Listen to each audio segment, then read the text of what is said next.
நேயர்களே, இன்றைக்கு நம்ம மாற்றுக்குரல் பேசக்கூடிய விவகாரம் அமெரிக்காவுடைய ஆயுதங்கள் முழுமையாக குறைந்து விட்டது.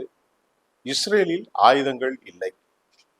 அமெரிக்காவினுடைய டிஃபென்ஸ் செக்ரட்டரி மற்றும் டெக்னாலஜிஸ்ட் எல்லோருமே இணைந்து அமெரிக்காவுடைய ஆயுத நிலைகளை குறித்து பேச்சுவார்த்தை நடத்தியிருக்கிற நிலையில் அமெரிக்காவுடைய ஆயுத பற்றாக்குறையால் என்ன நடக்கும் என்பதை யாரும் அறிய முடியாத ஒரு மிக சூரமான சூழல் இருக்கின்றது. அதனால அமெரிக்காவுடைய ஆயுதங்கள் பற்றாக்குறை இப்போது ஃபோர்டு மற்றும் போயிங் கம்பெனிகளுக்கெல்லாம் அவர்கள் கொடுத்திருக்கிறார்கள். இதன் விளைவாக அமெரிக்கா தாட் சிஸ்டம், டிஃபென்ஸ் ஏர் கொரிடார், டொமஹாக் போன்ற ஏவுகணைகள் இதனை தயாரிப்பதற்கு ஒரு 3 ஆண்டுகளாவது குறைந்தபட்சம் ஆகலாம். அதுவரை அமெரிக்காவிடத்திலே மிக குறைவான அளவிலே ஏவுகணைகள் இருக்கிறது. இதை வைத்துக்கொண்டு நாளை தைவான் பிரச்சனையில் ஈரான் சீனா தாக்கினாலும் கூட அமெரிக்காவுக்கு பாதுகாப்பு இல்லை என்கின்ற அந்த டிஃபென்ஸ் செக்ரட்டரி, டிஃபென்ஸினுடைய டெக்னாலஜிஸ்ட் எல்லோரும் கூடிய மிக முக்கியமான சீக்ரெட் கூட்டத்தில் முடிவெடுக்கப்பட்டிருப்பதாக அமெரிக்காவிலிருந்து செய்திகள் வந்திருக்கிறது. இதே நிலை தொடர்கின்றது இஸ்ரேலில். இஸ்ரேலில் ஐசிஐ அந்த அமைப்பு வெளியிடக்கூடிய தகவலில் வெறும் 100 மட்டுமே தடுப்பு ஏவுகணைகள் இருப்பதாகவும், இதனை வைத்துக்கொண்டு இஸ்ரேலுடைய Iron Dome, Iron Beam, David Sling, Arrow system, Patriot, தாட் சிஸ்டம் இதையெல்லாம் வீசுவதற்கு அவர்களிடத்தில் தடுப்பதற்கு ஆயுதங்கள் இல்லை. ஆக ஈரானை பொறுத்தவரை குவியல் குவியலாக ட்ரோன்களும், பலிஸ்டிக்ஸ் ஏவுகணைகளும், குரூஸ் ஏவுகணைகளும், அதை போன்று ஈரானிடத்தில் ஹைப்பர்சோனிக் மற்றும் உண்டான ட்ரோன்கள், ஆளில்லாத விமானங்கள் அவர்கள் பெற்றுக்கொண்டு அந்த தொழில்நுட்பத்தில் மூல காரணியாக அடித்து வருகின்ற ஒரு களச்சூழலை ஈரானை பொறுத்தவரை வலிமையாக இருந்தாலும் அவர்களும் பெரும் சேதாரத்தை சந்தித்திருக்கிற நிலையில் பெஞ்சமின் நெத்தன்யாகு வருகிற சனிக்கிழமை அவர் அமெரிக்காவுக்கு சென்று பல பிரச்சனைகளை பேச இருக்கிறார். அவர் என்ன பேசுவார், என்னென்ன மாதிரி செய்திகள் என்பது யாருக்கும் தெரியாது. ஆனாலும் பெஞ்சமின் நெத்தன்யாகு அமெரிக்காவுக்கு சென்று அமெரிக்க அதிபரை சந்தித்து இது குறித்து பேசுவதற்கு அவர் முற்படலாம் என்றும், அந்த நிலையில் அமெரிக்கர்கள் என்ன சொல்ல போகிறார்கள் என்பதும் தெரியவில்லை. ஆனால் அமெரிக்காவுடைய அதிபர் தொடர்ந்து பொய்களையும் வாய் சாவடல்களையும் அவர் தொடர்ந்து வைத்துக் கொண்டிருக்கிறார். எங்கள் நாட்டில் இருக்கக்கூடிய இந்த அளவிற்கான இதை நாங்கள் வலிமைப்படுத்தியிருக்கிறோம், ஈரானை காலி செய்து விடுவோம் என்றெல்லாம் அவர் தொடர்ந்து பேசுகிறார். ஆனால் உண்மை நிலை இதுவரைக்கும் அமெரிக்காவுக்கு தெரிந்துதான் அவர்கள் நடித்துக் கொண்டிருக்கிறார்கள்.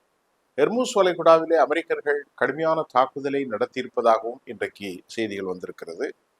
ஈரானுடைய செய்திகள் நமக்கு கிடைத்திருக்கக்கூடிய உண்மை தரவுகள் என்னவென்றால், ஈரானில் இதுவரை கிட்டத்தட்ட ஒரு 30 பேர் கொல்லப்பட்டிருக்கிறார்கள். அமெரிக்கா ஒரு ராட்சச தாக்குதலை நடத்தினார்கள்.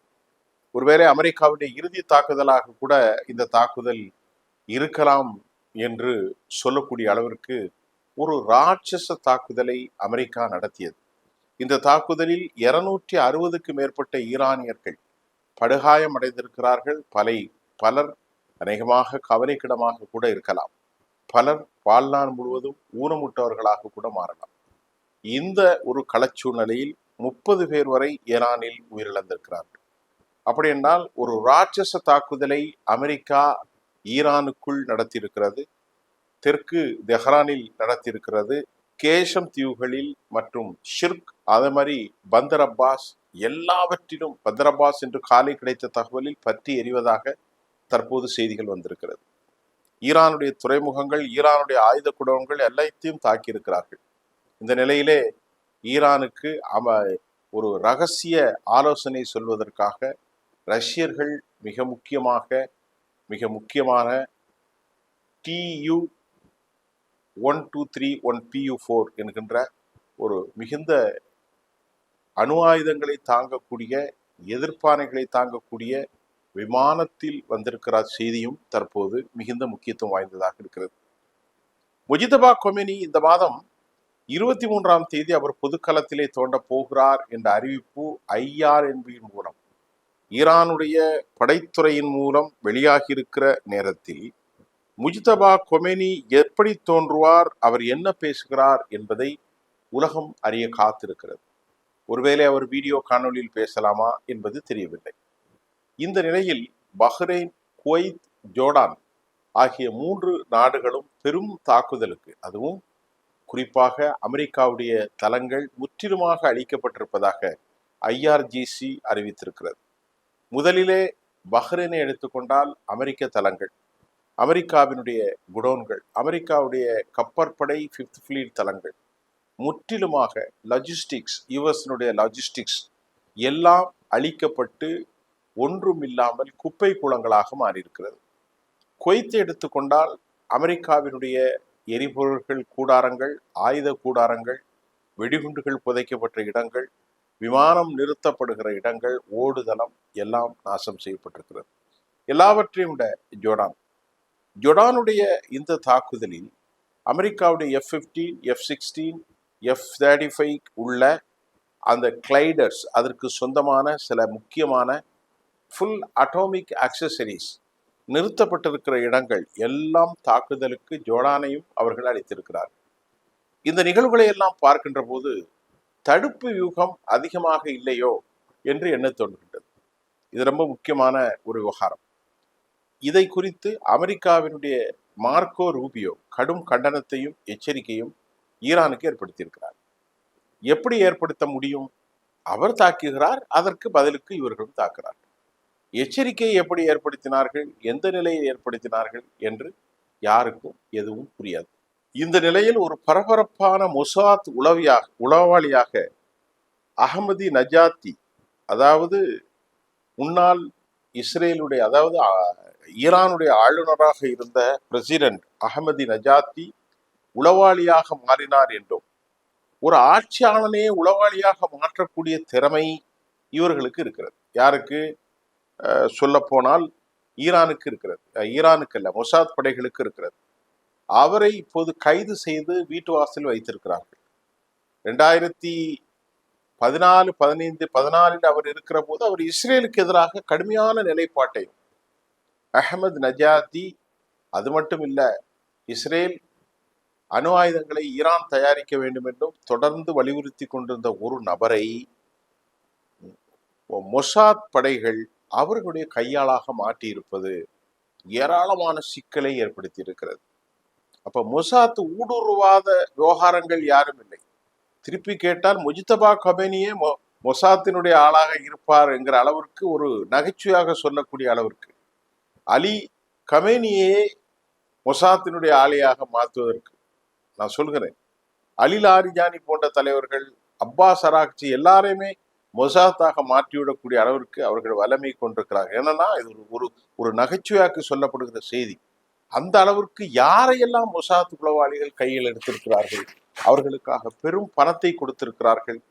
நீங்கள் சொல்ல போனால் சுவிட்சர்லாந்திலே ஒரு மாநாட்டை போட்டிருக்கிறார்கள். ரூடோ விஹார் என்கின்ற இடத்தில் ஹங்கேரியில புடாபெஸ்ட்ல ஒரு மாநாடு போட்டு, சூழலியல் மாநாட்டிற்கு அங்கேதான் அகமது நஜாத்தியை வரவழைத்து இந்த மாநாட்டில் கலந்து கொள்வதாக அறிவிப்பு செய்து கடைசியில் அவரை உளவாளியாக மாற்றியிருப்பது பெரும் சிக்கலை ஏற்படுத்தி இருக்கிறது. இந்த மாதிரி பல விஷயங்கள் இன்றைக்கு பெரும் பெரும் போராட்ட களத்தில் இருக்கிறது. அமெரிக்கா எந்த விதத்திலும் இவர்களை ஒரு ஒரு என்ன சொல்வது, ஒரு மிகப்பெரிய வல்லாதிக்க சக்தியாக மாற்றிவிடக் கூடாது என்று ஈரானை அவர்கள் மௌனப்படுத்தினாலும், ஈரான் கடைசி வரை அமெரிக்கர்களுக்கு ஓயப்போவதில்லை, அமெரிக்கர்களிடத்தில் சரண்டராக போவதில்லை என்பது நல்ல தெரியுது. ஏன்னா அமெரிக்கா கடைசி கட்டத்திலே இருக்கிறார்கள். அமெரிக்காவுடைய ஆயுத குடோன்களில் மௌனிக்கப்பட்டது. அமெரிக்காவினுடைய டெக்னாலஜிஸ்ட் அனைத்தும் கூடி அவசர கைதில் நடவடிக்கை எடுத்ததெல்லாம் அமெரிக்கா தனது உச்சபட்ச நிலையை விட்டு இறங்கி கடைசி பகுதிக்கு வந்திருப்பதாகத்தான் நமக்கு இந்த செய்திகள் மூலம் அறிந்து கொள்ளக்கூடியதாக இருக்கிறது. இன்னொன்று, அமெரிக்காவுடைய சென்காம் தலைமை பொறுப்பில் இருக்கும் பிராட் கூப்பர் ஈரான் இஸ்ரேலை நோக்கி கடும் தாக்குதலை நடத்த திட்டம் ஒன்று இருப்பதாக சொல்லப்படுகிறது. பிராட் கூப்பருடைய திட்டம், உளவு அமைப்பினுடைய திட்டம், சென்காமுடைய தலைவர் சொல்கிறார், மிக விரைவில் ஈரான் கடுபயங்கரமான தாக்குதல் ஒன்றை இஸ்ரேலை நோக்கி நடத்தலாம். இப்ப நான் சொன்னது உங்களுக்கு மேட்சாகும். பெஞ்சமின் நெத்தன்யாகு அமெரிக்காவுக்கு விஜயம் செய்வது பிராட் கூப்பருடைய இந்த செய்தியும் மேட்ச் ஆகுது. அதனால் அவரிடத்தில் ஆயுதங்கள் இல்லை, தடுப்பு யுகம் இல்லை. இதுவும் பெரும் சிக்கலை ஏற்படுத்தி இருக்கிறது. இரண்டாவது சொல்கிறார், அமெரிக்காவிடத்தில் இந்த போருக்கான பிராட் கூப்பருடைய ஸ்டேட்மெண்ட் ஒரு தேசிய கருத்தோ, ஒரு தேசிய கருத்தொட்டுமையோ, ஒரு பாலிசி ஆஃப் நேஷனல் பாலிசி இந்த பேட்டில், ஒரு தேசிய முக்கியத்துவம் வாய்ந்த ஒரு கொள்கை வகுப்புகள் இந்த போர்க்களத்தில் எதுவும் அமெரிக்காவுக்கு பிரிசிசிவா இல்லை, துல்லியமாக இல்லை. ஆகவே அமெரிக்கா இதில் பெரும் இழப்பீட்டை சந்திப்பதற்கு அதிக வாய்ப்பு இருக்கிறது என்று அவர் சொல்லாவிட்டாலும், அவரே தலைமையேற்றி கொண்டிருக்கக்கூடிய சென்காமினுடைய பிராட் கூப்பர் அமெரிக்காவுக்கு ஒரு தேசிய முக்கியத்துவம் வாய்ந்த விவகாரம் இல்லை என்றும், டாம் காட்டன் என்று சொல்லக்கூடிய இஸ்ரேலிய நெருக்கமான அமெரிக்க செனட் உறுப்பினர் டாம் காட்டன், அவர் என்ன சொல்கிறார், உடனடியாக இந்த போரை நிறுத்த வேண்டும் என அமெரிக்காவை வலியுறுத்துகிறார். இதற்கு ஒரு காரணம் செய்து பாருங்கள். லிண்டே கிரஹாம் போன்றவர்கள் மரணித்து போய்விட்டார்கள். ஆனால் இஸ்ரேலுக்கு ஆதரவானவர்கள் இந்த போரை நிறுத்த வேண்டும் என்று கூறியிருப்பது இப்போது நமக்கு புரிகிறது. நிலைமை கட்டுக்கடங்காமல் பல சிக்கலில் ஏற்பட்டிருப்பதை நாம் காணக்கூடியதாக இருக்கிறது. அமெரிக்கா $1.5 trillion கேட்டாலும் கூட அமெரிக்காவுக்கு இராணுவ செலவீனங்களுக்கு அந்த தொகை கொடுக்கப்படாது என்பது இப்போது செய்தி வந்திருக்கிறது. அந்த தொகையை கொடுப்பதற்கு அமெரிக்காவுடைய காங்கிரஸ் மற்றும் அமெரிக்க பிரதிநிதித்துவ சபை அதை புறக்கணித்திருப்பதன் காரணம், அந்த $1.5 trillion 150 லட்சம் கோடியில் இஸ்ரேலுக்கு பணம் கொடுப்பதற்கு அமெரிக்கர்கள் கடும் எதிர்ப்பு தெரிவிப்பதையும், அதே போன்று டெமோக்ராட்ஸ் போன்ற கட்சிகள் டொனால்ட் ட்ரம்பினுடைய அடாவடி போக்கை எதிர்ப்பதையும், ரிப்பப்ளிக்கனிடத்தில் எதிர்குறல்களும் மக்களிடத்திலிருந்து எதிர்ப்புகளும் வந்து கொண்டிருக்கிற நேரத்தில் அமெரிக்கா பட்ட கடனை தீர்ப்பதற்கு ஏற்கனவே 20% என்று அறிவித்தார்கள். தற்போது 20% விட்டு போய், இல்லை எனக்கு 20% தேவையில்லை, நாங்கள் அரபுகளிடத்திலே கூட்டணி வைத்துக் கொண்டு எங்கள் நாட்டில் முதலீட்டை செயல்படுத்துவோம் என்று கூறியிருக்கிற நிலையில், இந்த போர் முடிகின்ற போது அநேகமாக அரபுகள் அமெரிக்காவிடத்திலிருந்து விலகி இருப்பார்கள், அமெரிக்க தொடர்புகளை கைவிட்டிருப்பார்கள், அமெரிக்காவுக்கும் எங்களுக்கும் இனி எந்த தொடர்பும் இல்லை என்று நாங்கள் அகலப்போகிறோம் என்று ஒரு செய்தியை உலகத்துக்கு சொல்ல போகிறார்கள். ஆகவே இந்த போர் முனை பஹ்ரைன், குவைத் மற்றும் ஜொர்டான் அமெரிக்க நிலைகள் பற்றி எறிகிறது. ஈரானில் 30 பேர் இறந்திருக்கிறார்கள், 260 பேர் ஊனமுற்றிருக்கிறார்கள். இரண்டு தரப்பிலும் கடும் தாக்குதல்கள் நடந்து வருகின்ற நேரத்தில் அமெரிக்காவுடைய எக்ஸ்பர்ட்ஸ் அமெரிக்காவில் பேராயுதங்கள் இல்லை, தடுப்பாயுதங்கள் இல்லை என்று அவலம் நிறைந்த ஒரு செய்தியை சொல்லியிருப்பதை நாம் நன்கு உணர்ந்து கொள்ள முடிகிறது. மீண்டும் புதிய செய்திகளோடு நான் உங்களை சந்திக்கின்றேன். நன்றி.